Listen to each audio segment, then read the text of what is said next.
Welcome into NFL Week 10, which once again gets started from Frankfurt, Germany on Sunday morning, bright and early at 9:30 a.m.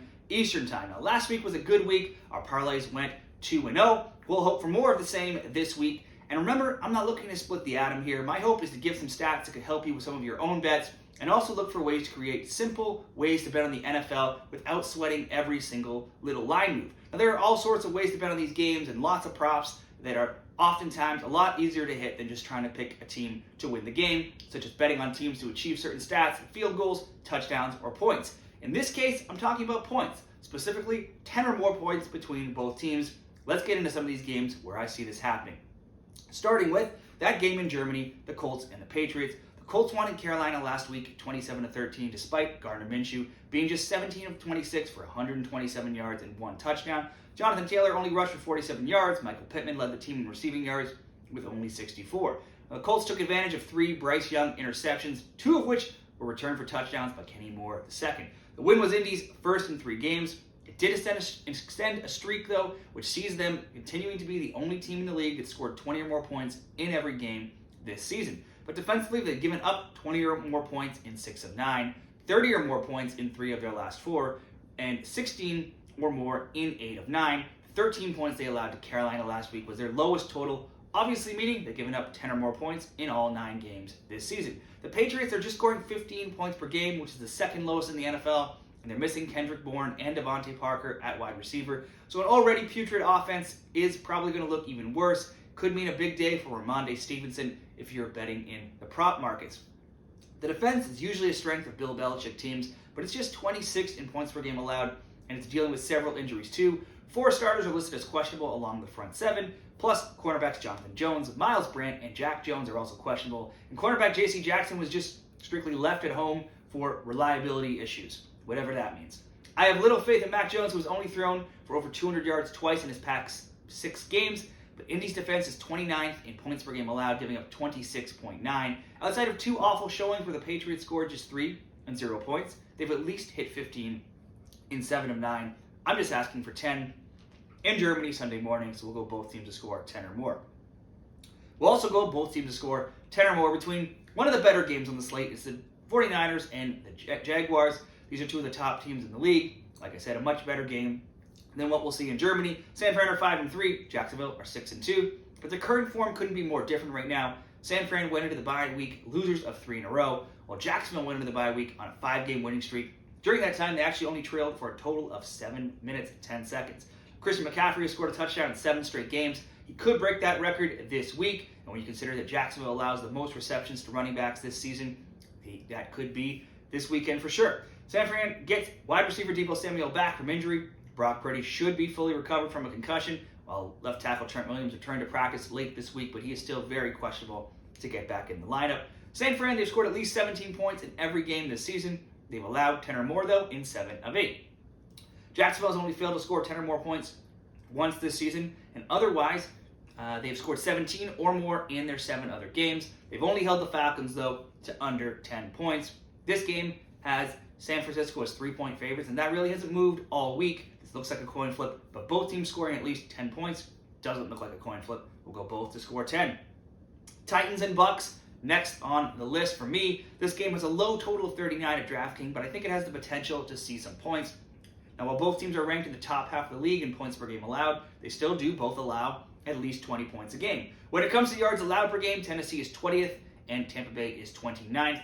The Bucs secondary is also 31st when it comes to passing yards allowed per game.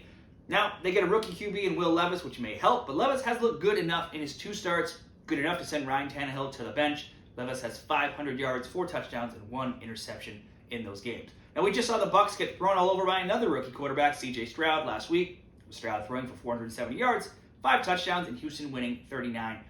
Now, that still does mean that Tampa Bay scored 37 of their own points, and it means they scored 10 or more points in 7 of 8 games this season. They've also allowed 10 or more points in 7 of 8. Tennessee has scored 10 or more in 7 of 8. They've also allowed 10 or more in 7 of 8 as well. I think you know where we're going here. Both teams to score 10 or more points. Finally, let's round it out with the Texans and the Bengals. Now, like I said, C.J. Stroud broke the rookie record for passing yards for throwing for 470 last week, tied the record for touchdowns with 5. That came at home against the Buccaneers. On the road, Houston is just 1-3. And Stroud himself on the road has also been not as good as he's been at home. At home, he has 11 touchdowns and 1 INT. On the road, he has 3 touchdowns and 0 INTs. He's recorded a rating of over 100 in 4 games this season. 3 of those have come at home. His home average rating is 111.2. On the road, he's 91.9. Texans, they're littered with injuries this week. They have as many as 12 starters who are listed as questionable right now. And in fact, they actually have 23 members of the 53-man roster currently with injury designations, which is just wild. That includes 2 offensive linemen, starting running back Dameon Pierce, wide receivers Nico Collins and Robert Woods. The defense has 6 starters questionable, and even kicker Kaimi Fairbairn is doubtful, which could pose a problem if this game does end up being close and they need a field goal. Now they'll face the resurgent Joe Burrow and Cincinnati Bengals, who are riding a 4-game winning streak straight up and ATS after beating the Bills on Monday Night Football 24-18. Now, Cincy has allowed an average of 17 points in those 4 wins and no more than 18 in their past 3. Offensively, they scored an average of 26.5 in those 4 wins.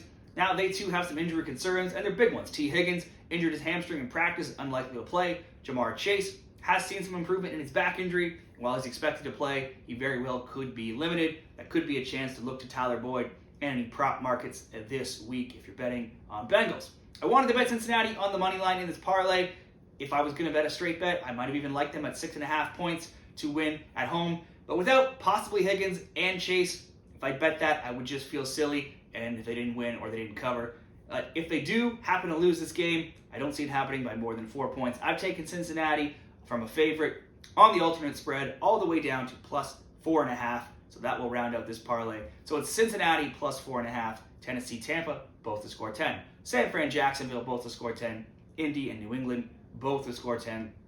I got minus 115 odds at Bet365. Now that was the first parlay. It was very both teams to score 10 heavy. This next one will have a variety of props and totals in it. And before that, if you're liking these types of bets in the NFL and want more NFL bets and bets in other sports, hit that like button and subscribe to the channel to get more.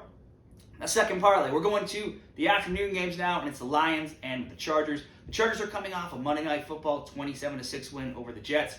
The Lions last played in Week 8, beating the Raiders 26-14. Coming off a bye and against a team that played on Monday will clearly give the Lions the rest advantage. Now, while that score for the Chargers looks good, Justin Herbert was just 16 of 20 for 136 yards and no touchdowns.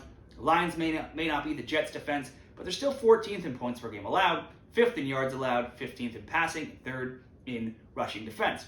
Herbert is also running short of options with both Mike Williams and Joshua Palmer on the IR. Meanwhile, the Lions are about as healthy as they've been all season long, with only fullback Jason Kabinda listed on the injury report among current offensive and defensive starters. That includes the return of starting running back David Montgomery, who should give the Lions another red zone threat. Along with Jacksonville, Detroit has one of the best NFL ATS records this season at 6-2. Now the Chargers, they're dead last in pass defense, which looks like a recipe for the Lions to maybe cover this spread or win outright.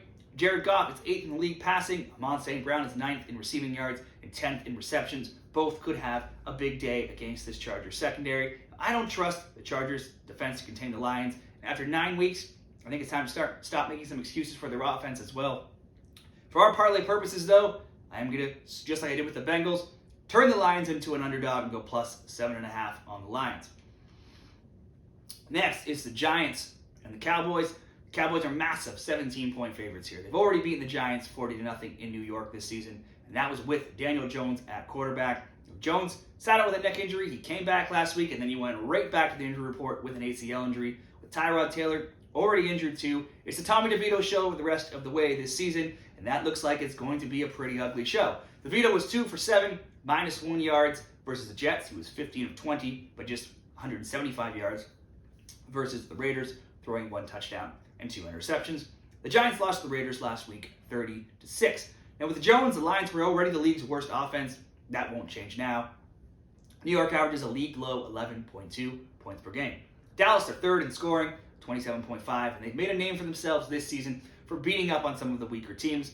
On top of that 40-point win over the Giants, they've also beaten the Jets by 20, the Patriots by 35, and the Rams by 23.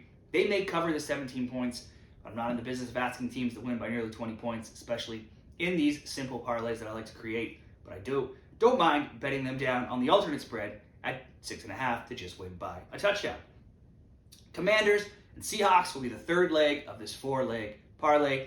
The Commanders traded away 2 of their best defensive players. They still went to New England and won 20-17 last week. The Patriots, they scored the second fewest points per game at 15, but they still got 2 touchdowns on the Commanders. That looks like something Seattle should easily be able to do too. Seattle's offense is 17th, scoring 21.4 points per game.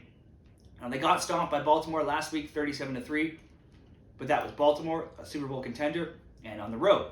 Seattle is 5-3 in the year. They're 3-1 at home, and they've won each of their past 3 games at home. So far, Washington has allowed 16, 33, 37, 34, 40, 16, 14, and 38 points. Even the Giants managed 2 touchdowns. Sam Howell and the Commanders' offense scores 21.2 points per game. They may get their points as well this week, but they're surely going to give up 2 touchdowns and possibly more. I'll go Seattle over 1.5 touchdowns. Finally, it's the Jets and the Raiders. Very ugly game on Sunday Night Football. The Jets are a top 10 defensive team in yards per game allowed, but unfortunately their offense is 31st in that category. Zach Wilson, he's just simply not an NFL starting quarterback. Wilson just played the Giants, who were 21st, the Chargers 30th, 2 poor defensive teams, and he managed to put up 13 in overtime and 6 points respectively. Wilson averages just 6.1 yards per pass attempt, which is 31st, and the Jets are 29th in air yards.